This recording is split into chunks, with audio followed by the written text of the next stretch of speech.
जब आप इतने रोमांटिक और इतने श्रृंगारिक कवि के रूप में स्थापित थे, तो कभी आपको व्यक्तिगत रूप से मोहब्बत हुई? देखिए, एक्चुअल में क्या था कि बड़ी कठोर मर्यादाएं थी। इच्छा हुई, कभी माहौल मिला?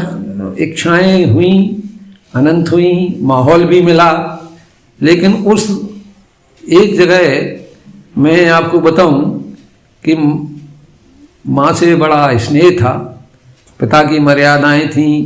उस समय कोई एजुकेशन तो नहीं थी, लेकिन माताजी हमारी प्रधान अध्यापिका थी, तो बच्चियों का आना जाना हमारे यहाँ था।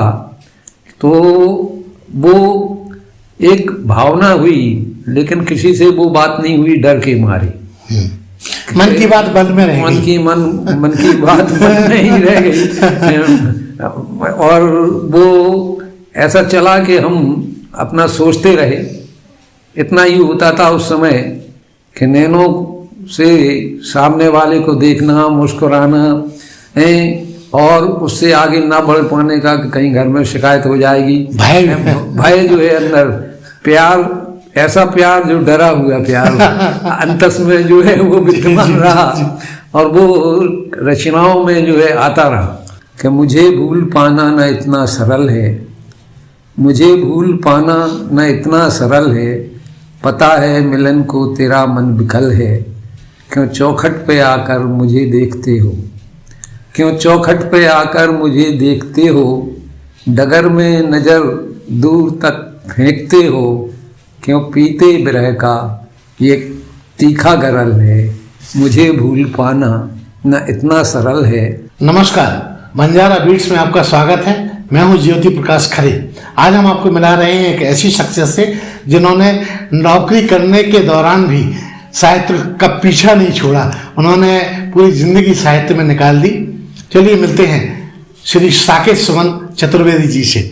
नमस्कार चतुर्वेदी जी। नमस्कार खरे साहब।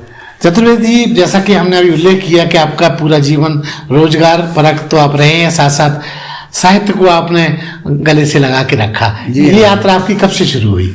ये यात्रा एक्चुअल में क्या हुआ कि मेरा छोटा भाई था जी, और वो जब मैंने 8th पास किया था 68 में, तो छोटे भाई के जो है वहाँ माताजी को ट्रेनिंग में फादर ने भेजा टीचर्स के लिए, और 15 दिन का था।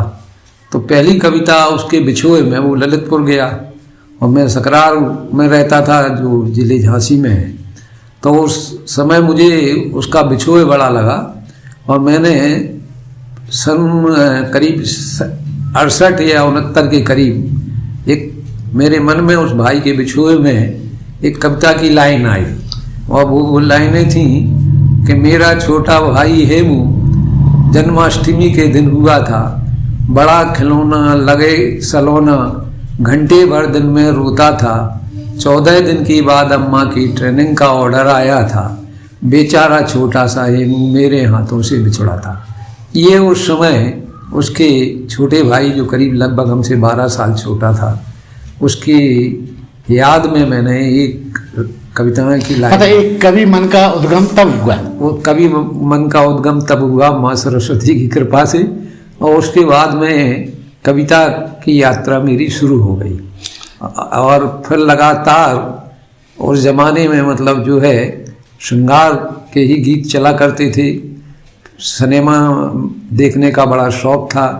उस समय मनोरंजन का साधन ही वही हुआ करता। जी हाँ, मनोरंजन का साधन गांव में तो नौटंकी होती थी, रामलीला होती थी जी, और वहाँ पर जो है हमारे क्षेत्र में मऊरानीपुर जो है वो जल विहार लगते थे। जी जी। तो महालक्ष्मी में हमारे सकरार में भी जो है, जब मऊरानीपुर के जल विहार के बाद जो लोग दुकानदार वगैरह रहते थे, झूले वूले, वो सब सकरार में आके मऊ के बाद फिर सकरार में जल विहार ब्रेक करते थे वो।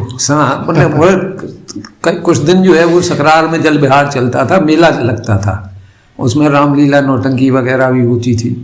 तो बुंदेली के आपके कार्यक्रम भी हुआ करते थे। तो एक्चुअल में क्या है कि बचपन हमारा 8th तक वो टोटल मतलब जो है वो ग्रामीण जीवन में ही रहा। तो बुंदेली तो हमारी लार में चूने वाली बात हो गई कि जहाँ हमें शब्दकोश की आवश्यकता ही नहीं रही। ये नोटघाट का पुल भी उस समय नहीं बना था।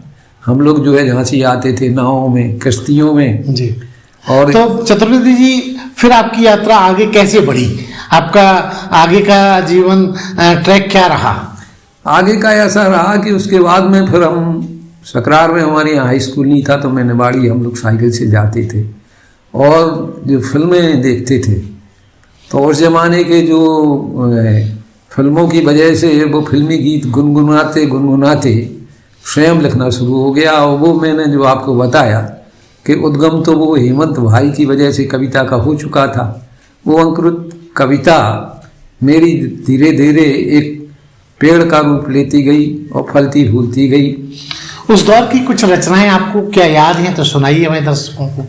जी हाँ, एक रचना जो है उस समय की है कि मुझे भूल पाना न इतना सरल है, मुझे भूल पाना न इतना सरल है, पता है मिलन को तेरा मन विकल है, क्यों चौखट पे आकर मुझे देखते हो, क्यों चौखट पे आकर मुझे देखते हो, डगर में नज़र दूर तक फेंकते हो, क्यों पीते बिरह का ये तीखा गरल है, मुझे भूल पाना न इतना सरल है, पता है मिलन को तेरा मन विकल है, भले कितने प्रतिबंध अधरों को दे लो, भले कितने प्रतिबंध अधरों को दे लो, नहीं भूल सकते मेरे नाम स्वर को।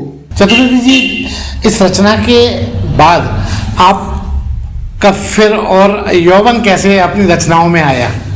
यौवन ऐसे आया कि एक्चुअल में फिल्में देखते थे तो कुछ ये भी बात आई कि जो अपने आप पर गुजरी, और कुछ ऐसा हुआ कि जो नहीं गुजरी, लेकिन चूंकि वो दिमाग में सिचुएशन आती थी कि साहब यदि ऐसा होगा तो उस पर हम क्या लिखेंगे, तो वो हमारे आसपास की घटित बातें हुई।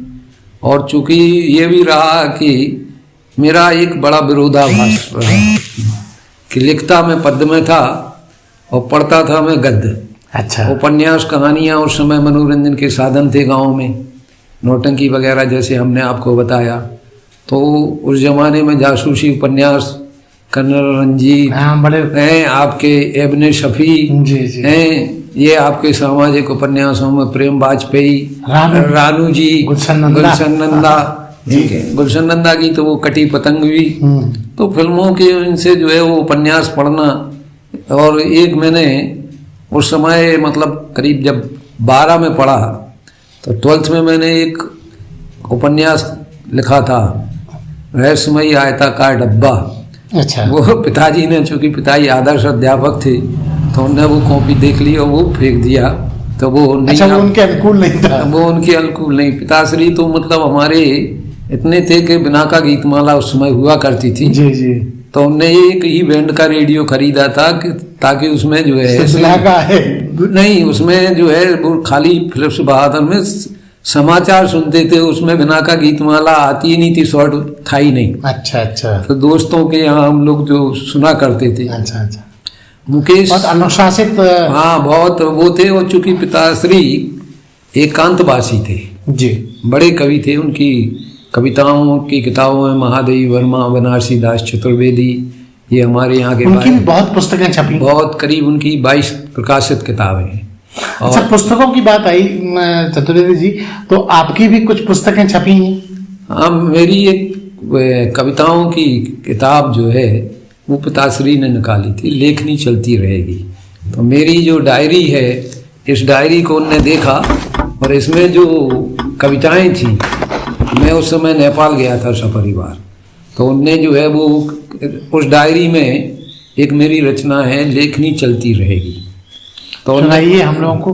तो वो जो है उसकी कुछ लाइनें मुझे याद हैं कि वो लेखनी जो है माने मेरी व्यक्तिगत नहीं है, लेखनी जो है वो लेखक के उस पर बतौर इस्तेमाल की गई है कि यह समय अनुकूल अपना रूप न उधरती रहेगी, यह समय अनुकूल अपना रूप न उधरती रहेगी, मुक्त अविरल ये हमारी लेखनी चलती रहेगी। तो ये सारे मतलब जितने भी साहित्यकार सृष्टि में हैं जी, उन सबको मैंने एक प्रतीक से लेखनी में लिया है जी, कि कुछ भी हो जाएगा, कितनी भी राजनीतिक गैर राजनीतिक सब कुछ, जब तक मनुष्य रहेगा ये लेखनी चलती ही रहेगी। तो मेरे पिताश्री ने उसको ही टाइटल बना के लेखनी चलती रहेगी एक काव्य संग्रह एक एक पेज का हर कविताओं के लिए दिया था।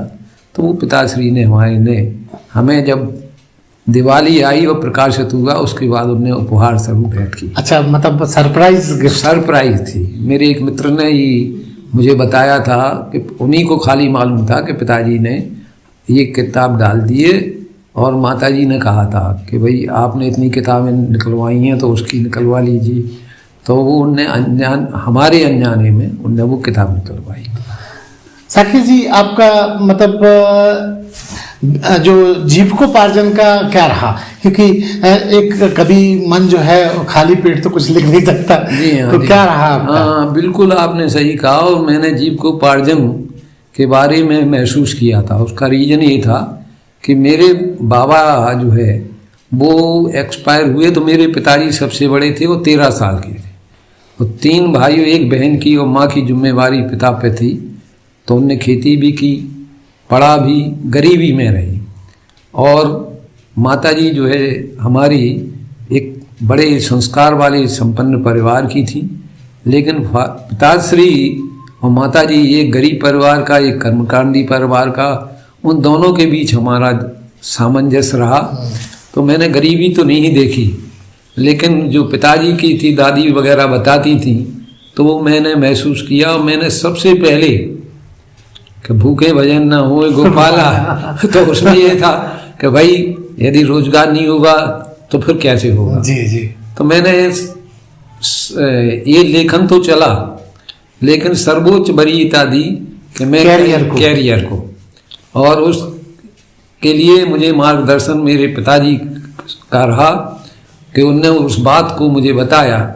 और मैंने देखा कि कविता से बड़ा चूंकि कैरियर है, या तो बिजनेस हो या ये, तो वो बिजनेस के गुण तो हमारे परिवार में रहे नहीं। सब लोग शिक्षा विभाग में रहे, मैं भी लेक्चर बनने की सोचता था। तो वो एक उस पर हमने लिखा था दोहा जी, कि जिसमें आपने कैरियर की बात की है कि कैरियर माने अर्थ। तो अर्थ यानी धन के बिना सब व्यर्थ है। तो हमने लिखा कि जिसके घर में हो गया चूल्हा जलना बंद, जिसके घर में हो गया, 2 लाइनें हैं ये हमारी, दोहा तो नहीं कह सकते हम, कि जिसके घर में हो गया चूल्हा जलना बंद, उसको ना अच्छे लगे फिर कविता के छंद। जी। तो मैं ये जानता था, तो इस पक्ष को मैंने हमेशा सबल रखा। तो फिर आप कैरियर के लिए आपने कैसे आप आगे बढ़े? कहाँ आपने जॉब किया? मैं 1980 में राजकीय जिला पुस्तकालय झांसी में असिस्टेंट लाइब्रेरियन के पद पर नियुक्त हुआ। और वहाँ पर हमारे जो उपन्यास में सामाजिक पढ़ता था, तो मैंने वहाँ पर देखा कि भाई इतना तो जानता था, चूँकि हिंदी हमारा सब्जेक्ट था, इंटर हम साइंस बायोलॉजी से थे, फिर हमारा कॉमर्स अर्थशास्त्र रहा, लाइब्रेरी का, तीनों विधाएं देख रहे, लाइब्रेरी का भी रहा, और हिंदी जो पाठ्यक्रम में हिंदी होती थी तो पढ़ने का गद्य का शौक था। तो उस समय हमने बंगला के जितने भी राइटर थे उनके सारे के उपन्यास पढ़े, लाइब्रेरी में होने का फायदा उठाया। और महाश्वेता, शंकर, समरेश बसु, बिबल मित्र जो हम लोगों के रेलवे के रहे, ये आपके शरद चंद्र जी, रविन्द्रनाथ टैगोर, इन सबको हमने खूब पढ़ा।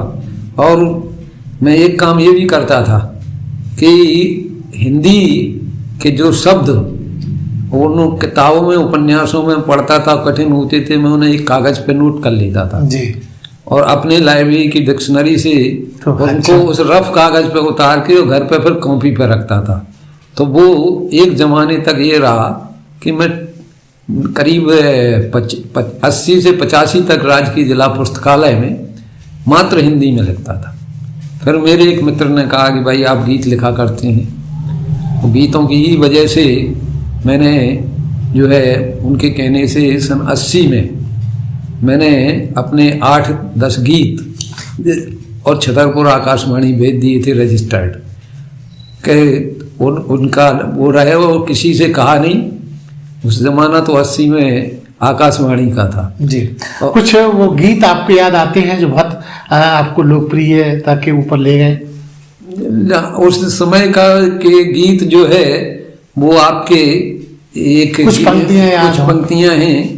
उस समय तो मतलब ऐसा रहता था कि युवावस्था में जी वो गीत था आपका एक, जिसे एक्चुअल में मैं फिल्मी गीत और वो के उसमें था प्रभाव में था, तो वो श्रृंगार के प्यार के गीत होते थे और प्यार ही की कहानियां और वो सब चलती थी। और कहा जाए तो उम्र की मांग भी थी, उम्र की मांग भी थी, कंपनी बाज भी थे। हाँ। दोस्तों में बैठा करते थे खूब वहां पर फिल्मों की बातें गीतों की तो वो होता था। तो ये गीत उस समय था कि ले ले के नाम तेरा पुकारा करेंगे हम, ले ले के नाम तेरा पुकारा करेंगे हम, आंखों में बंद करके निहारा करेंगे हम, पिघलो ओ बेरहम जरा पत्थर नहीं बनो, पिघलो बेरहम जरा पत्थर नहीं बनो, कब तक तेरे बिना यूं गुजारा करेंगे हम, ले ले के नाम तेरा पुकारा करेंगे हम। और मुझको भले ही तुम बेगाना मानना, मुझको सदा भले ही तुम बेगाना मानना, अपना तुम्हें बताने इशारा करेंगे हम, और चाहे लगे किनारे या डूबे भंवर के बीच, चाहे लगे किनारे या डूबे भंवर के बीच, और तूफान में एक तेरा सहारा करेंगे हम, ले ले के नाम तेरा पुकारा करेंगे हम, और आंखों में बंद करके निहारा करेंगे हम। साकेत जी, अब मुझे एक बड़ा रूमानी प्रश्न समझ में आ रहा है। जब आप इतने रोमांटिक और इतने श्रृंगारिक कवि के रूप में स्थापित थे, तो कभी आपको व्यक्तिगत रूप से मोहब्बत हुई? देखिए, एक्चुअल में क्या था कि बड़ी कठोर मर्यादाएं थी। इच्छा हुई, कभी माहौल मिला? इच्छाएं हुई, अनंत हुई, माहौल भी मिला। लेकिन उस एक जगह मैं आपको बताऊं कि माँ से बड़ा स्नेह था, पिता की मर्यादाएं थीं। उस समय कोई एजुकेशन तो नहीं थी, लेकिन माताजी हमारी प्रधान अध्यापिका थी, तो बच्चियों का आना जाना हमारे यहाँ था। तो वो एक भावना हुई, लेकिन किसी से वो बात नहीं हुई डर के मारे। मन की बात मन में रह गई। मन की बात मन में ही रह गई। और वो ऐसा चला कि हम अपना सोचते रहे। इतना ही होता था उस समय कि नैनों से सामने वाले को देखना, मुस्कुराना है, और उससे आगे ना बढ़ पाने का कि कहीं घर में शिकायत हो जाएगी। भय जो है अंदर, प्यार ऐसा प्यार जो डरा हुआ प्यार अंतस में जो है वो विद्यमान रहा, और वो रचनाओं में जो है आता रहा। फिर आप रेलवे में भी आपने जॉब किया, जैसा कि मुझे पता है। कब आए रेलवे में आप? मैं रेलवे में एक्चुअल में 85 में, हमारे यहाँ सारे लोग चाचा वगैरह, और झांसी में एक तरह से हम लोगों का चार बाबा का परिवार है। तो 85 में मेरे एक मित्र थे चौहान सकरार के, वो महाराष्ट्र में थे, अहमदनगर में स्टेशन मास्टर थे। तो उनने मेरा फॉर्म डाल दिया था। तो मैं 85 में जो है कॉमर्शियल क्लर्क होकर पोस्टिंग मुझे पूना में मिली। 80 से मैं छतरपुर आकाशवाणी जाने लगा था, और वहाँ की सबसे बड़ी उपलब्धि ये थी, जो मेरे लिए सबसे बड़ा सम्मान है, लोगों ने पूछा, वो ये था कि 80 के दौरान जी रेडियो का महत्व आपके टीवी जैसा था। हाँ।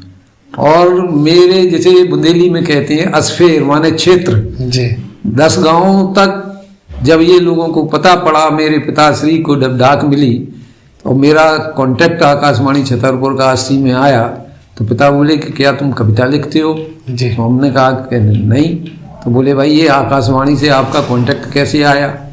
अब चूंकि पिताजी संघर्ष किए कविता लिखने वाले थे, हमने प्रेम गीत वाला आदमी, तो हमने 4-5 लोगों की गोष्ठी रखी। तो हम बड़े सब परेशान, क्या सुनाए उन्हें पिता के सामने श्रृंगार को कैसे वो तो वो टालते रहे। फिर उन्होंने कहा भाई मैं तो लिखता हूँ, लेकिन मुझे आज तक नहीं बुलाया। हमने कहा उसका प्रॉपर है, आपको ये अप्लाई करना पड़ेगा जैसे नौकरी में करते हैं। आपने दिशा तो उन्होंने खैर उन्होंने नहीं कुछ किया। और रेलवे में फिर मैं वही कांटेक्ट, दूसरी जो मैं बताऊं कि वो आकाशवाणी छतरपुर के उस कांटेक्ट से मुझे पूना आकाशवाणी में कार्यक्रम मिलना शुरू हुए। वहीं से फिर जो है रजत जयंती समारोह था, तो आकाशवाणी में वहाँ डॉक्टर दुर्गा दीक्षित जो हिंदी की हेड ऑफ डिपार्टमेंट थी वो आती थी, तो वो टॉक के लिए आई। जब उनने मेरे गीत सुने तो उन्होंने कहा क्या चतुर्वेदी जी आप आएंगे मेरे आकाशवाणी? हमने कहा वहाँ विश्वविद्यालय, तो उनने हमें आमंत्रण दिए। फिर मैं पूर्णिया विद्यापीठ जाने लगा।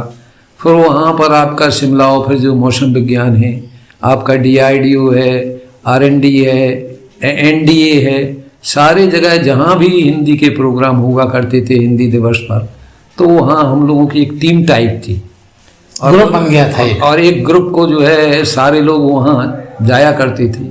और स्थानीय उसमें जो है आपको मेरे एक इसमें पहला अंतरा में एक नीरज जी के टाइम का संस्मरण भी है, जो नीरज जी जब जिंदा थे तब मैंने वो संस्मरण लिखा था। रजनीश आश्रम में हम लोग जब जो है थे वो नीरज जी वहाँ कवि सम्मेलन का संचालन किया, तो ये चला। इसके बाद में जो है वहाँ आकाशवाणी से जब ये बात हुई तो FTTI जो फिल्म इंस्टीट्यूट है, तो वहाँ जो है से हमारे लिए आया और कंट्रोलर ऑफ प्रोग्राम दूरदर्शन उस समय KP नाम्बियार साहब थे दिल्ली में जी। तो वो उन्होंने एक युवा उसके लिए जो है राष्ट्रीय एकता के ऊपर जो है एक पिक्चर बनाई, उसे दूरदर्शन पे दिखाया गया। ये करीब 90 की बात है। तो वहाँ फिल्म इंस्टीट्यूट में जो है बाकायदा फिर हमें एक नया अनुभव मिला, मेकअप होने का, ये सब होने का। वहाँ शूटिंग हुई। अब तो खैर बड़े अच्छे कैमरे आ गए हैं, उस समय 3 कैमरे सामने थे उनके थिएटर में। तो वो फिल्म दौर अलग ही था, वो दौर अलग था, ये 90 के आसपास। तो छत्रपति जी झांसी फिर आप कब आना हुआ आपका झांसी? और दूसरा मैं ये बताऊं कि रेलवे पूना ने मुझे बहुत दिया। रेलवे के जोनल ऑफिस में हम हर साल जो है वहाँ कवि सम्मेलन में जाया करते थे, जब ये अपना बॉम्बे जोन था। कवि और कविताओं के मामले में आप पूना में आप ज़्यादा फलीभूत हुए, क्या हुआ उसमें? जी हाँ, वहाँ पर हमको अच्छे लोगों का सानिध्य भी मिला। आपके आगे के दूसरे शतक के कवि थे पंडित हरनारायण व्यास जी, जिनकी कर्मभूमि जो है वो यहाँ रही भोपाल। आकाशवाणी में वो वहाँ क्लर्क थे। उनकी प्रेरणा से मैंने नई कविता लिखना सीखा। पहले मैं ये जैसे कहें कि वो गीत, गज़ल, दोहा ये सारे लिखा करते थे। और आपके बुंदेली गज़ल जो मेरी लगभग 84-85 में छतरपुर से बुंदेली गज़ल जो है उसका कांटेक्ट भी बुंदेली गज़ल के नाम से ही हमारे पास में रहा। एक जुदैया थी, एक बिन्नू थी। कुछ ये रचनाएं अगर आपको याद आती हैं तो आप हमारे दर्शकों को सुनाइए। हाँ, और ये जो है ओम शंकर खरे मंजरनामा लिखते थे, जिसपे मेरी 3 बुंदेली गज़लों के ऊपर उन्होंने एक आर्टिकल्स लिखा था जी, दैनिक जागरण में जी। ये 92-93 के आसपास की बात है। तो वो बुंदेली गज़ल जो है सुनाइए हमारे दर्शकों को। तो उसमें गज़ल तो श्रृंगार पर है और बड़ी उस पर शिवकेंद्र जी का आशीर्वाद रहा, क्योंकि बुंदेली में उस समय लोकगीत और ये सबैया और ये सब थे, लेकिन बुंदेली की गज़ल नहीं थी जी। तो बुंदेली की गज़ल जो हमारी पहली थी वो आपकी श्रृंगार में थी, वो है जुदैया। तो सबको जी चुरात है, जुदैया माने होता है चांदनी। तो आप देखें कि ये उसमें कुछ नए प्रतीक हैं। सबको जी चुरात है ते बारी जुदैया, और मन का बहुत भात है ते प्यारी जुदैया। जी। सबको जी चुरात है ते बारी जुदैया, मन को खा बहुत भात है ते न्यारी जुदैया। और रूखन की ई डंगार ऊ डंगार पे, रूखन की ई डंगार ऊ डंगार पे, टुनंग टुनंग कुंदक बे मतवारी जुदैया। सबको जी चुरात है ते बारी जुदैया। और एंगर को ना सुजात अंधियारे में, पास में। हाँ, तो एंगर को ना सुजात अंधियारे में, और तनक में मिटात रात कारी जुदैया। क्या बात है। तनक में मिटात रात कारी जुदैया। तो और बदरई की धुतिया से आंख ढांक के चित्रण देखें आप जी। इस गजल में बुंदेली के कुछ नए प्रतीक, नए प्रयोग हुए हैं जी। कि बदरई की धुतिया से आंग ढाक के और लगत है कतकारी सी न्यारी जुंदैया। क्या बात है। बदरई की धुतिया से आंग ढाक के लगत है कतकारी सी न्यारी जुंदैया। और एक खरपतवार होता है आपका, उखाड़ते हैं। हाँ, गेहूं के साथ में लिपट के चलता है, तो उसको हम लोग जो है कुछ जगह अकरी बोलते हैं और हमारे यहाँ जो है झांसी जिले में उसको हिंचरू बोलते हैं। अच्छा अच्छा।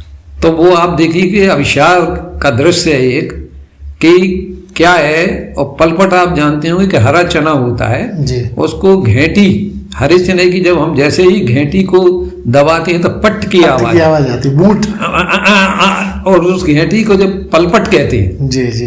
पलपट जो है, और उसकी आप देखिए कि मैंने जो प्रयोग किया है कि वो बच्चे की किलकारी, जी, बच्चे की किलकारी का वो चने की घेंटी के जो है वो पलपट की जो आवाज पट है, वो चांदनी को उससे जोड़ा गया है जुंदैया को। तो वो देखिए आप जी जी। कि अभिशार का ये संयोग का बड़ा एक अच्छा बन पड़ा माँ सरस्वती की कृपा से, जिसे कि हिंचरू सी सबरें जब लिपट जाते, तो हिंचरू सी सबरें जब लिपट जाते तो पलपट सी देत है किलकारी जुंदैया। क्या बात है। हिंचरू सी सबरें जब लिपट जाते तो पलपट सी देत है किलकारी जुंदैया। और सबको जी चुरात है ते बारी जुंदैया, मन का बहुत भात है ते न्यारी जुंदैया। तो ये संयोग के बाद में जब वियोग की स्थिति आती है तो आपने सुना देखा होगा, एक जानवर होता है सेई, जिसके कांटे होते हैं शरीर। जी जी। तो हम लोग जो अपने वहाँ एक छोटी सी टोरिया पर जाते थे झरवेरी के बेर खाने, वहाँ सेई जानवर के कांटे पड़े रहते थे लंबे लंबे। तो वो वियोग में हमने वहाँ से उठाया था कि सेई के कांटे सी गुच्छ जात है, नायिका को चांदनी सेई के कांटे की तरह चुभती है कि सेई के कांटे सी गुच्छ जात है और रात दिना दुखत है दुखियारी जुंदैया। सबको जी चुरात है तंबारी जुंदैया। और इसी तरह 3 गजलें हमारी जो छतरपुर आकाशवाणी से बुंदेली की निकली थी, उनमें एक बुंदेली की बिन्नू भी थी। हम सुनाइए। तो बिन्नू का मैं एक कुछ अंतरा कुछ याद आते हैं। जी। कि टुंजा जैसी नोनी तोरी नाक है बिन्नू, टुंजा जैसी नोनी तोरी नाक है बिन्नू, और कलींदे की फांक तोरी आंख है बिन्नू। अच्छा। टुंजा जैसी नोनी तोरी नाक है बिन्नू, और कलींदे की फांक तोरी आंख है बिन्नू, और तोरे संग रसियन की नार सी चले। नार होता है जो जानवर जाते हैं उनके इकट्ठे समूह को नार बोलते हैं। जी जी। तो युवती के जो है बिन्नू और धना में अंतर है।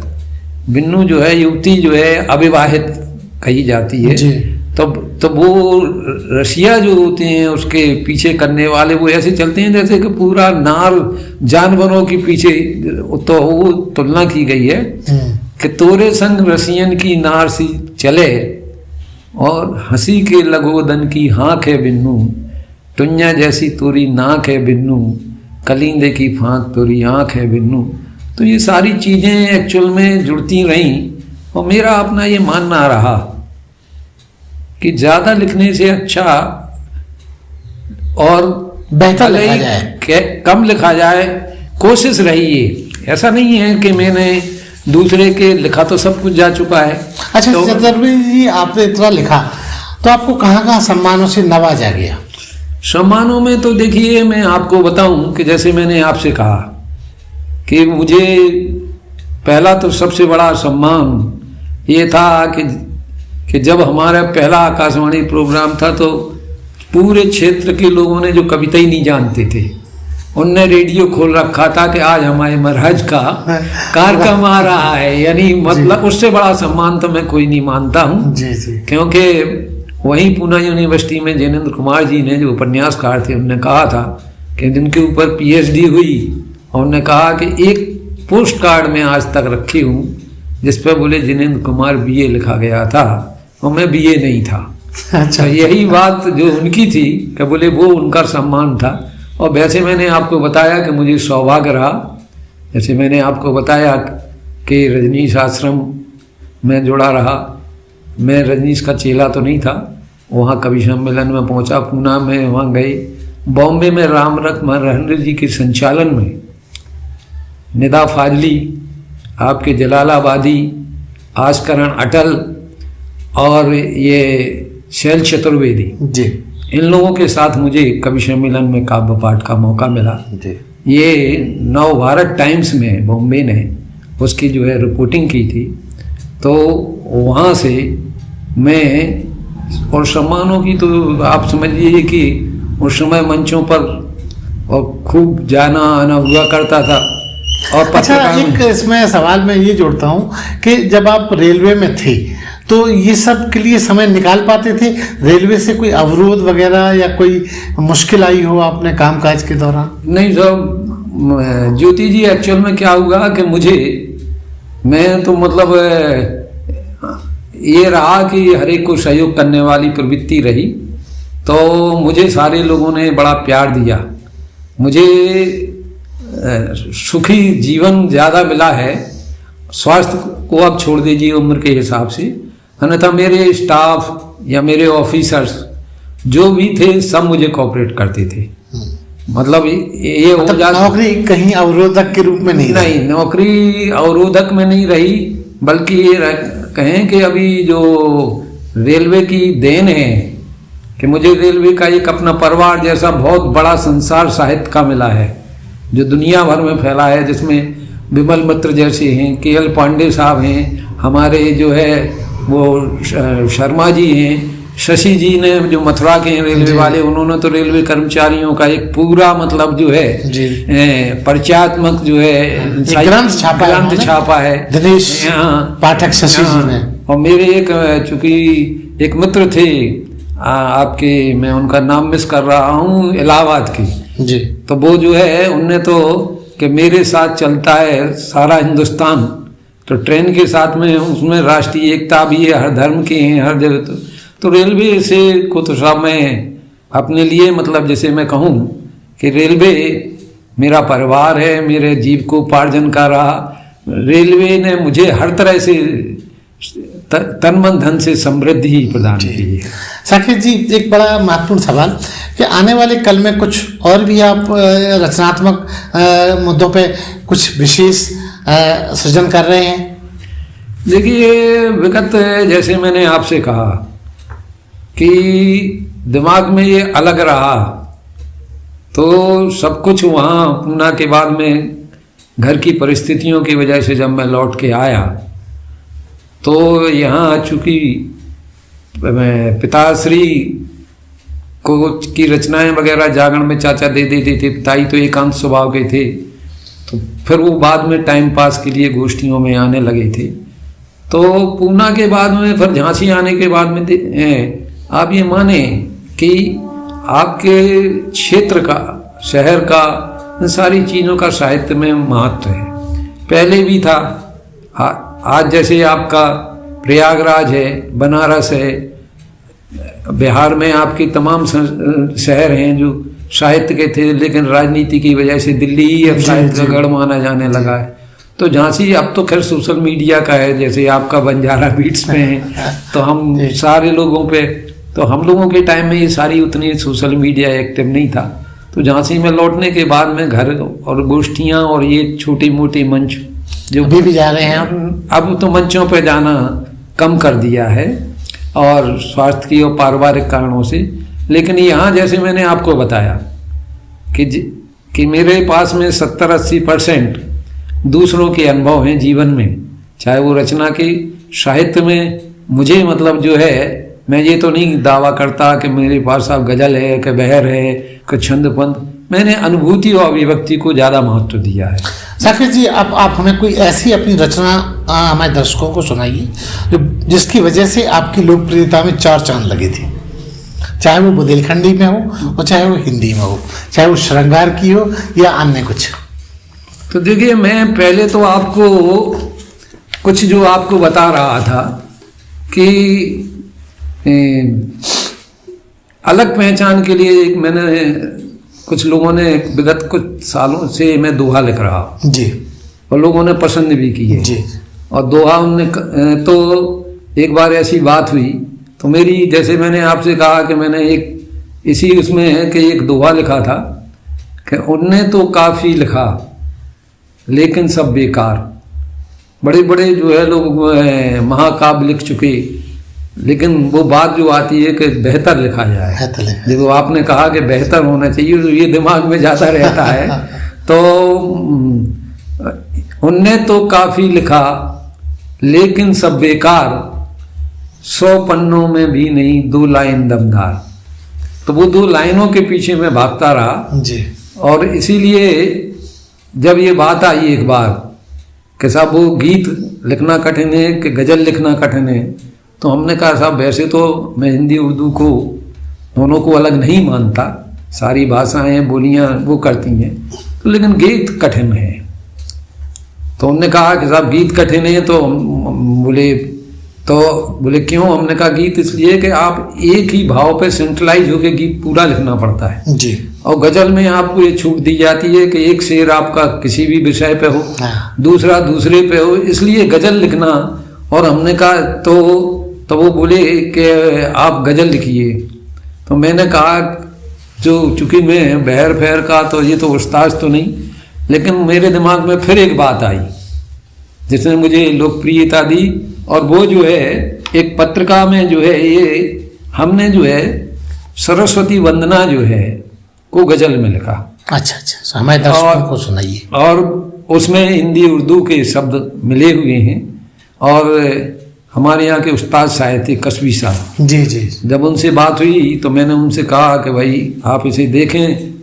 तो वो बोले कि भाई हमारे यहाँ तो हमद बोलते हैं, लेकिन आप हमारे यहाँ सरस्वती होती नहीं उर्दू में, तो आप सरस्वती वंदना गजल में ही कहें। अच्छा। तो वो मैं एक मेरी ये पहचान है जी। ये पत्रिका में जो है समग्र दृष्टि में जी, जून में पूना से निकलती थी, 2006 में ये बंद हो गई है। हाँ, वो बंद हो गई, और उसमें ये जो है सरस्वती वंदना जो है वो गजल, कुछ पंक्तियां सुनाइए। ये देखिए आप, तो ये जो है सरस्वती वंदना है कि माँ इनायत आज मुझ पर दीजिए और जिंदगी में बंदगी भर दीजिए।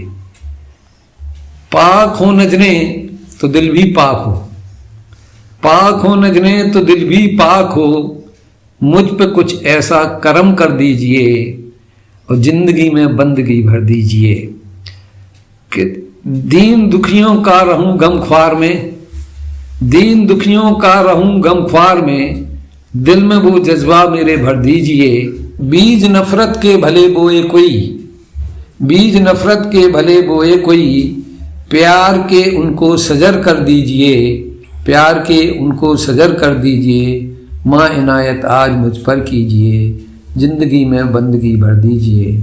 मैंने कुछ कहानियाँ भी लिखी हैं जी, कुछ जो है कहानियाँ पत्रिकाओं में भी हैं, कुछ लघु कथाएं भी हैं जी, और बुंदेली में भी कहानियाँ लघु कथाएं हैं जी। और चूंकि मेरी शुरुआत गीत से रही है जी, तो मैं अब आपको एक गीत, प्रेम गीत, जी जी, जरूर स्वागत है। वो गीत का शीर्षक है अंतिम बार। ठीक, शुरू करें।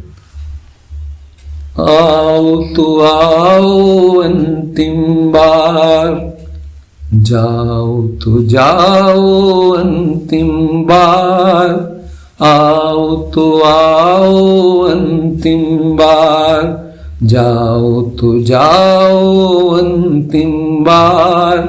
मन को ये स्वीकार नहीं पर आना जाना बारंबार, आओ तो आओ अंतिम बार। बहुत अधिक लगने लगती है थोड़ी सी भी दूरी, बहुत अधिक लगने लगती है थोड़ी सी भी दूरी। तुम ही बताओ क्या है तेरी मिलने में मजबूरी, जब तक न होते दीदार, जब तक ना होते दीदार, जब तक ना होते दीदार, जीना हो जाता दुश्वार। मन को ये स्वीकार नहीं पर आना जाना बारंबार, आओ तो आना अंतिम बार, जाओ तो जाना अंतिम बार। मन को ये स्वीकार नहीं पर आना जाना बारंबार। ज्योति जी, आपको बहुत बहुत धन्यवाद। और अरे साकेत जी, मैं एक और आपसे सवाल करना चाह रहा था। हमारा बंजारा बीट शिक्षाप्रद एकेडमिक चैनल है, इसको नई पीढ़ी के लिए आप कोई संदेश अगर देना चाहें तो अच्छा लगेगा। जी, मेरी पहले तो बंजारा बीट्स के लिए शुभकामनाएं हैं, और मैं अपने मित्रों के लिए बंजारा बीट्स के प्रोग्राम देखता रहता हूँ। ये समय के साथ समकालीन कदम ताल करने वाला आपका बंजारा बीट्स है, और मैं ये चाहूँगा कि इसे आप यूं ही जो जैसे जैसे समय बदलता है सोशल मीडिया का, इसको और अपना नया रूप देते रहें, और युवाओं से भी कॉलेज के माध्यम से आप जुड़ें, ताकि जो है, क्योंकि युवाएं नई पौध को भी मौका मिले, नई पौध को मौका मिले, और साहित्य का, शिक्षा का, सबका जो है यहाँ पर प्रचार प्रसार हो।